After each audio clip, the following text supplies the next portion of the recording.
RS football ഫാമിന്റെ പുതിയ വീഡിയോയിലേക്ക് എല്ലാ മാന്യപ്രേക്ഷകർക്കും സ്വാഗതം. നമ്മൾ ഇന്ന് സംസാരിക്കാൻ പോകുന്ന വിഷയം എന്ന് പറഞ്ഞാൽ ഇന്നലെ രാത്രി നടന്ന ബെസ്റ്റിനെ കുറിച്ചാണ്.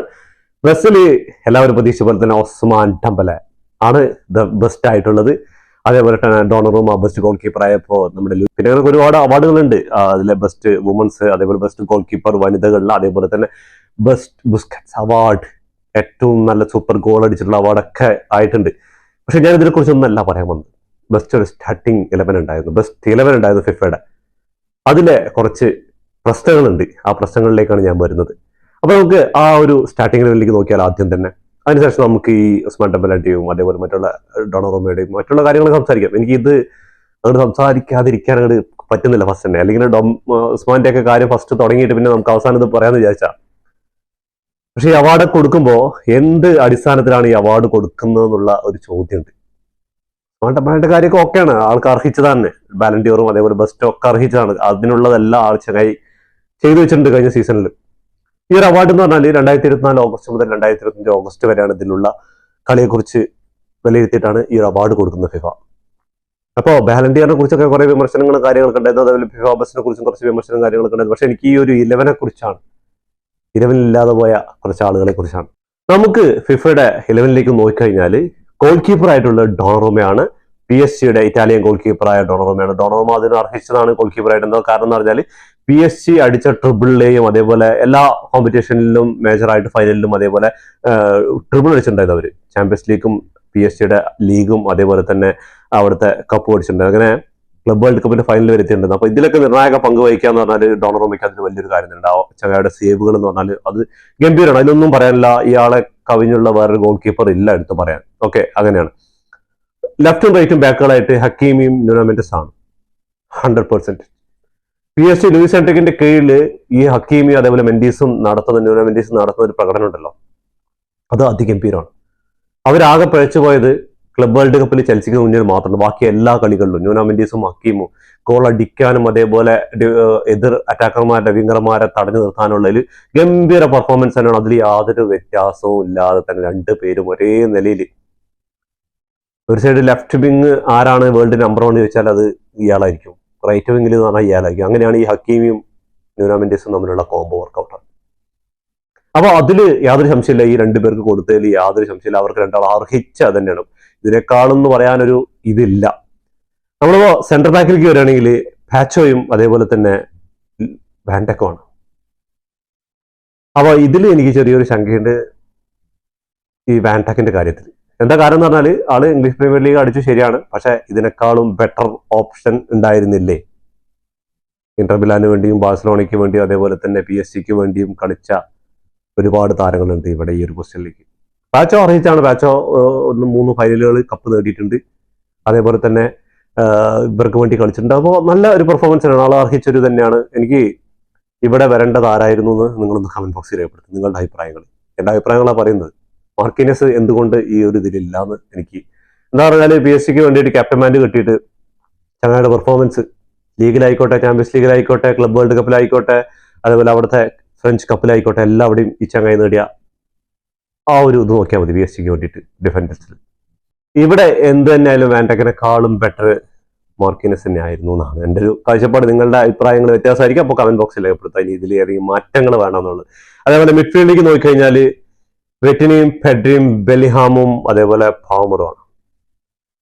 പെഡ്രിയും വെറ്റിനിയുടെ കാര്യം നോക്കണ്ട. എന്താണെന്ന് പറഞ്ഞാൽ അവര് ബാഴ്സലോണയ്ക്ക് വേണ്ടിയിട്ട് പെഡ്രി ഡൊമസ്റ്റിക് ട്രിപ്പിൾ നേടിയിട്ടുണ്ട്. അതേപോലെ വെറ്റിന PSG വേണ്ടിയിട്ട് അവരുടെ ട്രിപ്പിൾ നേടിയിട്ടുണ്ട്. അതേപോലെ തന്നെ ക്ലബ് വേൾഡ് കപ്പിൽ ഫൈനൽ വരെ എത്തിയിട്ടുണ്ട്. അപ്പോ അത് ഓക്കെയാണ്. അവർ രണ്ടുപേരും അർഹിച്ചൊരു പൊസിഷൻ തന്നെയാണ് കിട്ടിയിരിക്കുന്നത്. അതേപോലെ കോൾ പാൾമർ ചെൽസിക്ക് വേണ്ടി പിന്നും പ്രകടനമാണ് കാഴ്ചവെച്ച് ഈ ചങ്ങായി ഈ ഒരു സ്റ്റാർട്ടിംഗ് 11 ഈ ഒരു ബെസ്റ്റ് 11 വരാനുള്ള ഒറ്റ റീസൺ ആണ് ക്ലബ് വേൾഡ് കപ്പിൽ ചങ്ങായിയുടെ പ്രകടനം. അതിൽ എടുത്തു പറയേണ്ട ആ ഫൈനലിലെ പെർഫോമൻസ്, അത് ആ ഒറ്റ കളി മതി ചങ്ങായിന് 11 എടുത്തിടാൻ. പക്ഷേ എനിക്ക് ഈ ഒരു പ്ലെയർ എങ്ങനെയാണ് ഇതിൽ വന്നതെന്ന് നിങ്ങൾ ഉത്തരം പറയണം. അതിപ്പോ റയൽ മാഡ്രിഡ് ഫാൻസ് ആയിക്കോട്ടെ, ബാഴ്സ ഫാൻസ് ആയിക്കോട്ടെ, അതിനിപ്പോ ഇംഗ്ലണ്ടിന്റെ ഫാൻസ് ആയിക്കോട്ടെ, കുഴപ്പമില്ല. അതിന് ഉത്തരം പറഞ്ഞേ പറ്റൂ. ബെല്ലിഹാം എങ്ങനെയാണ് ഈ സ്റ്റാർട്ടിംഗ് 11 വന്നത്? ബെല്ലിഹാം എങ്ങനെയാണ് ഈ സ്റ്റാർട്ടിംഗ് 11 വന്നുള്ള ഒരു ഉത്തരം.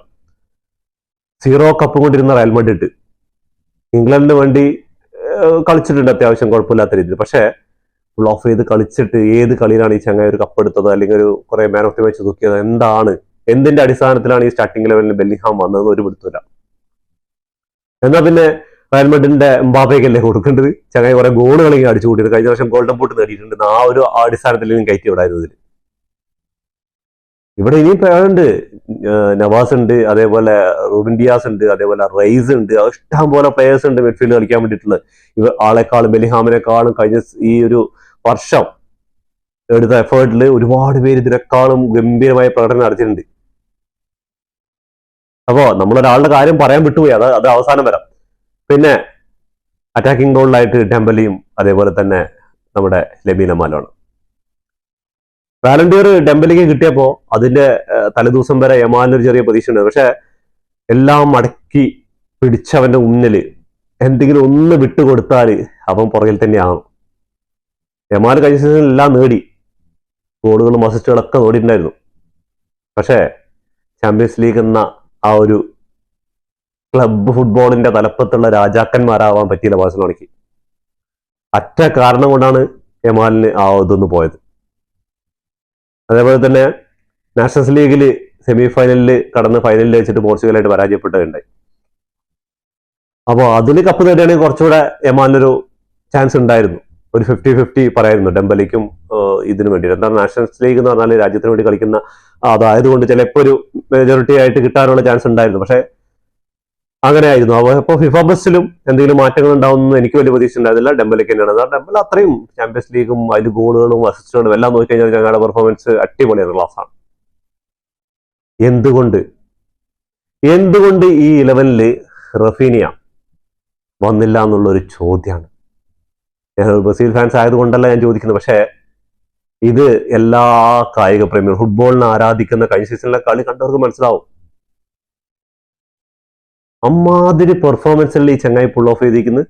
എന്നിട്ട് എന്തുകൊണ്ട് ഈ ചങ്ങായി ഈ സ്റ്റാർട്ടിംഗ് ലെവലിൽ വന്നിട്ടില്ല എന്നുള്ളത് ചോദ്യം. 64 മത്സരങ്ങൾ കളിച്ചു കഴിഞ്ഞപ്പോൾ 38 ഗോളുകളും 24 അസിസ്റ്റുകളുമായിട്ട് ഗോൾ കോൺട്രിബ്യൂഷൻ 62 ഗോൾ കോൺട്രിബ്യൂഷൻ ഉണ്ട്, അസിസ്റ്റും ഗോളായിട്ട്. എന്നിട്ട് എന്തുകൊണ്ടാണ് ഈ ചങ്ങായിക്ക് ഈ ഒരു സ്റ്റാർട്ടിംഗ് ഫിഫ ബെസ്റ്റ് കൊടുക്കണ്ട, വാലണ്ടിയർ കൊടുക്കണ്ട, ഒന്നും വിഷയമല്ല. പക്ഷെ നിങ്ങൾ എന്തുകൊണ്ട് ആ ഒരു ഫിഫ ബെസ്റ്റ് 11 ഈ ചങ്ങായിനെ ഉൾപ്പെടുത്താതെ ബെല്ലിംഗ്ഹാമിനെയും വാൻഡക്കിനെയൊക്കെ ഉൾപ്പെടുത്തി എന്നുള്ള ചോദ്യത്തിന് മറുപടി ആരാണ് തരിക? ഫിഫ ചെയ്യുന്ന അനീതി എന്ന് പറഞ്ഞാൽ വാലണ്ടിയർ ഒക്കെ ഒരു വശത്ത് അത് ഡെംബലിക്ക് അർഹിച്ചാണ്. പക്ഷെ ഡെംബലിനേക്കാളും ഒരുപാട് 5ഉം 6ഉം സ്ഥാനങ്ങൾ കഴിഞ്ഞിട്ടാണ് സ്റ്റാർട്ടിങ് 3-ലെങ്കിലും വരണമായിരുന്നു ഈ റഫീനിയ.